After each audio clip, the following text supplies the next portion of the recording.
Guide for competitive exam YouTube চ্যানেলে সকলকে স্বাগত। আজকে আমরা রেশিও প্রপোর্শনের আরও একটা পার্ট করবো, পার্ট 3। আমি বলেছিলাম যে সেকেন্ড পার্টেই হয়তো শেষ করে দেবো টোটালটা, কিন্তু না, রেশিও প্রপোর্শনের আরেকটা পার্ট আমাকে করতে হচ্ছে। আরও একটা পার্ট কি আরও দুটো পার্ট করবো আমরা। তো এটা হচ্ছে রেশিও প্রপোর্শনের পার্ট 3। এখানে আমরা আরও কিছু অঙ্ক আমরা করে নেবো। আর অঙ্কটা শুরু করার আগে বলে রাখি যে এই ভিডিওটি যদি ভালো লেগে থাকে তাহলে অবশ্যই ভিডিওটিকে লাইক এবং শেয়ার করে দিও। সাথে সাথে আমার যে চ্যানেলটি গাইড ফর কম্পিটিটিভ এক্সাম, এই চ্যানেলটিকে সাবস্ক্রাইব করো, পাশে থাকা বেল আইকনটিতে ক্লিক করে দিও, যাতে পরের কোনো ভিডিও আমি পোস্ট করলে সেটা তোমরা নোটিফিকেশানে পেয়ে যাও।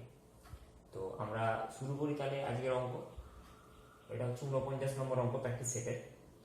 If x square plus 4y square is equal to 4xy, then x is to y is equal to কত? আচ্ছা, এখানে আমরা এটাকে একটু সাজিয়ে নিই। এক্স ইজ টু ওয়াই চেয়েছি, x square plus 4y square minus 4xy is equal to কত? 0।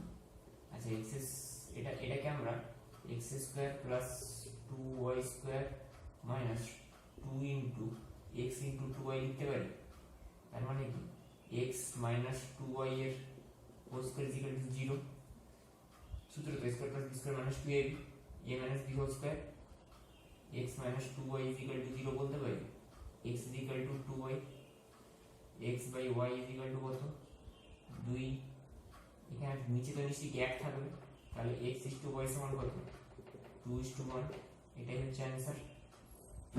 ঠিক আছে, পরের অঙ্কে যাচ্ছি তাহলে।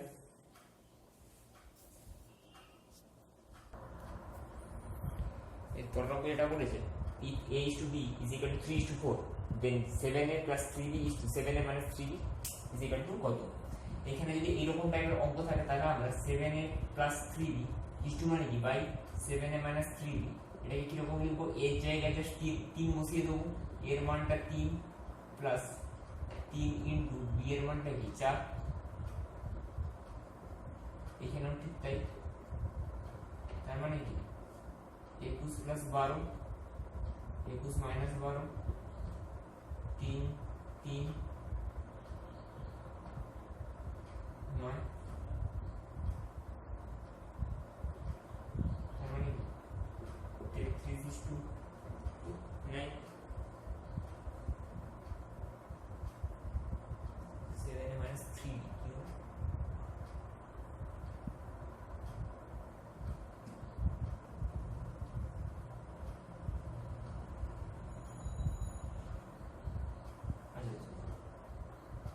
3 3 এর 9, 3 11, 11 is to 3, কেটে দিতে পারি 11 is to 3। এটা হচ্ছে অ্যান্সার। এরপর অঙ্ক যাই।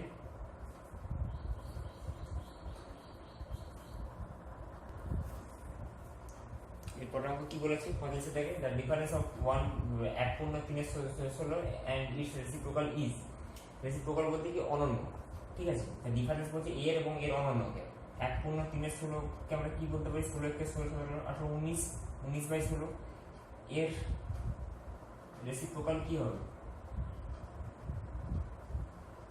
উল্টে যাবে। অনন্য মানে কি উল্টে যাওয়া। 16/19, তাহলে কি ডিফারেন্স বলেছে 19/16 মাইনাস 16/19। এবার সেটা হচ্ছে যে হিসাব করলে কত হবে? 304। আচ্ছা,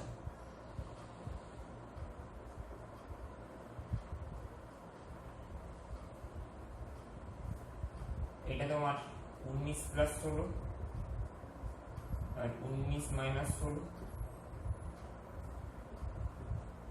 304। একটু গুণ হয়ে যাবে আর কি সবগুলো। তাহলে কি 9 10 11 12 14 15, হাতে 1 2 3 35 ইন্টু 3, 5 3 15 3 3 10, 304। এটা হচ্ছে অ্যান্সার। এরপর অঙ্কে যাই তাহলে। এরপর আমরা কি বলছি 43 তে, if the ratio of three numbers is 3:4:5 and their LCM is 1200 বলছি তিনটে সংখ্যার অনুপাত কত দিয়েছে 3:4:5 এবং তাদের লসাগু এলসিএম মানে লসাগু 1200 দেন দ্য স্মলেস্ট নাম্বার ইজ তাহলে সবথেকে ক্ষুদ্রতম সংখ্যা কোনটি যেহেতু রেশিও দিয়ে দিয়েছে তাহলে সংখ্যা ধরি সংখ্যা তিনটি 3x 4x 5x তো তাদের আচ্ছা তাহলে সংখ্যা তিনটির লসাগু কত হবে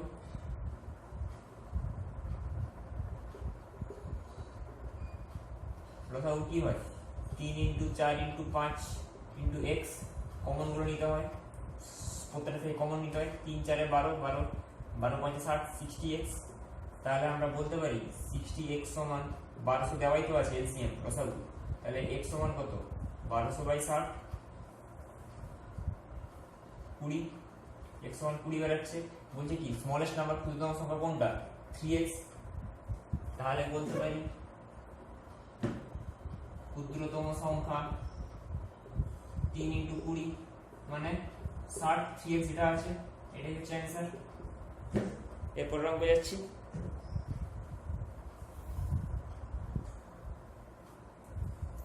এরপর অঙ্ক এটা বলছে যে the sum of two number is 10 and the sum of their reciprocal is 5/12 then the number will be অপশনগুলো দিয়েছি একটা কারণ অপশনগুলো দিয়েছি দুটি সংখ্যা ধরি দুটি সংখ্যা a ও b তাহলে কি sum of two number is 10 a plus b is equal to 10 the sum of the reciprocal বলতে কি তাদের অনন্যকের যোগফল তারপর 1/a আর 1/b এর অনন্য 1/a b এর অনন্য 1/b তাদের যোগফল কত 5/12 এটা আমি 1 নম্বর সমীকরণ দিয়ে রাখলাম এটা 2 নম্বর আচ্ছা এখান থেকে যদি আমরা যোগ করি ab a plus b বলতে পারি 5/12 আচ্ছা a plus b এর মানটা কত দেওয়া আছে 1 নম্বরে 10 ab সমান কত 5/12 তাহলে 5 × ab সমান 12 × 10 ab সমান কত 12 × 10/5 5 2 10 মানে 24 আচ্ছা এইবারে এখানে আমরা অপশন টেস্ট করে নেব ab সমান 24 আচ্ছা a আর b এর কোন মানটা হবে 24 হবে এখানে দেখো এই b এর এই অপশনটা বলি তবে হচ্ছে a আর b এর মান 24 হবে তার মানে 6 × 4 তবে 24 হচ্ছে আবার দেখো a + b করলো কি 6 + 4 সেটাও 10 আসছে এই যে এইখান থেকে তাহলে আমাদের অপশন অনুযায়ী কি আমরা অপশন টেস্ট করে বলে দিতে পারবো মানে অ্যানসার কোনটা হবে 6 আর 4 ঠিক আছে বুঝা গেল এরপর অঙ্কে যাচ্ছি আবার এরপর অঙ্ক কি বলছে দেখো a/b সমান 1/6:1/5 b/c সমান 1/4:1/3 c/d সমান 1/3:1/5 তাহলে a/d চেয়েছে তার মানে কি এখান থেকে আমরা a/b সমান 1/6:1/5 b/c 1/4:1/3 c/d 1/3:1/5 এখান থেকে আমরা বলতে পারি যদি গুণ করে দিই প্রত্যেকটাকে a/b * b/c * c/d কাটবে তারপর পড়ে থাকবে কি a/d সমান কি 1/6:1/5 ইনটু 1/4:1/3 ইনটু 1/3:1/5 হচ্ছে তাহলে কি এখানে a/d পড়ে থাকবে মানে a/d পেয়ে গেছি আচ্ছা 1/6:1/5 মানে কি এইটা ইনটু 1/4:1/5 ইনটু 1/3:1/5 এটা কি উল্টে যাবে তো ইনটু 5 হবে উল্টো হলে আবার এটা কি 1/4 ইনটু 5 ও সরি এটা তো 1/3 ছিল এটা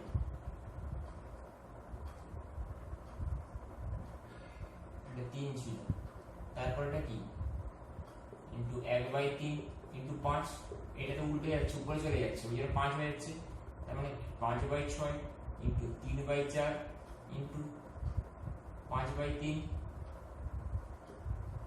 দেখো এখানে 3 3 কাটবে 25/24 তার মানে অ্যানসার হবে কি 25:24 আমরা a/d কে আমরা a/d বলতে পারি তাহলে অ্যানসার হবে কি 25:24। আচ্ছা, এইবারে তোমাদের এখানে যেটা আছে সেটা অপশনটা দেখতে হবে, এখানে অপশন কি দিয়েছে। তো অপশন অনুযায়ী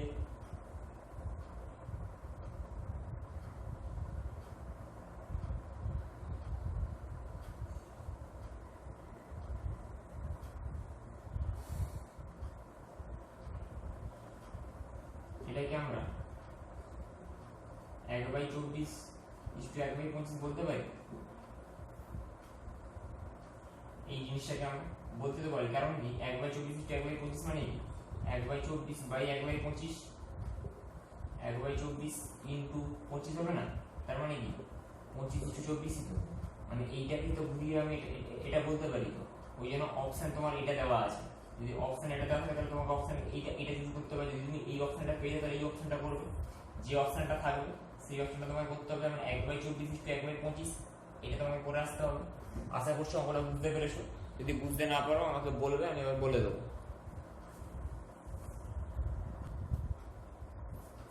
বলেছে এরপর অঙ্কে if 4/5 of any estate be worth ₹16800, then what is the value of 3/7 of the estate? বলছে কোনো একটা জিনিসের 4/5 ভ্যালু কত, 16800 টাকা। বলছে তাহলে সেই জিনিসটা 3/7 ভ্যালু কত হবে। তাহলে ধরে নিই এই জিনিসটা কি, রেন্ট এস্টেট ইজ এক্স, তাহলে তার কি 4/5 ভ্যালু কত বলেছে, 4/5 ভ্যালু 16800 টাকা। তাহলে এক্স সমান কত হবে, 16800 ইন্টু 5/4, 4 4 16, 4 2 8 0 0, 4 2 0 0 ইন্টু 5টাকে রেখে দিই, এটাকে এখন গুণ করবো না। বলেছি কি যে তাহলে সেই এস্টেটটা 3/7 ভ্যালু কত, value of 3/7 of the estate, মানে সেই এস্টেটটা 3/7 ভ্যালু কত। তার মানে কি x ইন্টু 3/7, সেটাই তার ভ্যালু জানতে চাইছি। 5 ইন্টু 3/7, 7 6 42 0 0, 600 ইন্টু 15, 15 6 90, আর দুটো 0 বসে গেল, তার মানে কি 9000। এটাই হচ্ছে অ্যান্সার। এর পরের অঙ্ক চলে যাচ্ছি।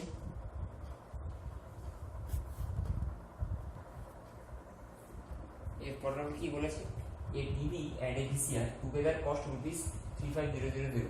If a TV is 1.5 times costlier than VCR, find the cost of VCR. বলছে একটা টিভি এবং একটা ভিসিআর এর মোট দাম 35,000 টাকা, এবং টিভিটা ভিসিআর এর থেকে 1.5 গুণ বেশি দাম, তাহলে ভিসিআর এর দাম কত। ধরি ভিসিআর হচ্ছে x, তাহলে টিভি কত 1.5x, যেহেতু বলেছে 1.5 গুণ বেশি, ছোট সহজ অঙ্ক।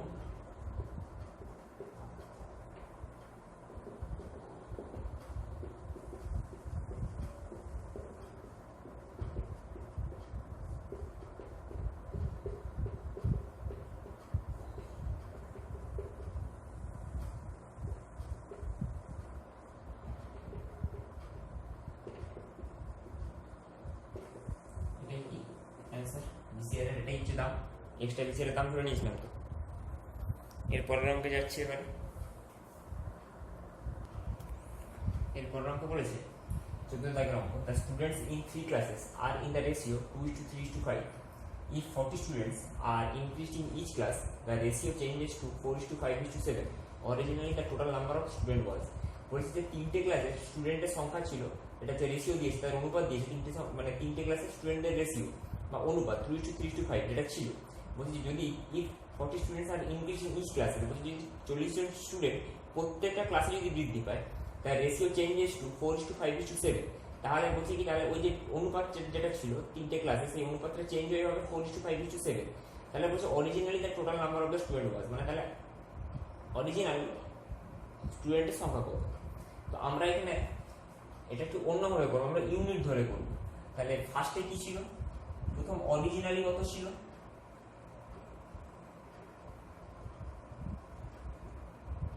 2 + 3 + 5 এত ইউনিট, 5 3 8 2 10 10 ইউনিট ছিল। আমরা ইউনিট দিয়ে কিরকম করে করছি একটু দেখে না। আচ্ছা, তারপরে কি বলছি যে প্রত্যেকটা ক্লাসে 40 জন করে বেড়েছে। If 40 student increase in each classes, তাহলে 40 জন করে যদি প্রত্যেকটা ক্লাসে বাড়ে তাহলে টোটাল বাড়বে কত? 40 ইনটু 3 না, প্রত্যেকটা ক্লাসে 40 জন করে বাড়ে, টোটাল বাড়বে 120 গেলে।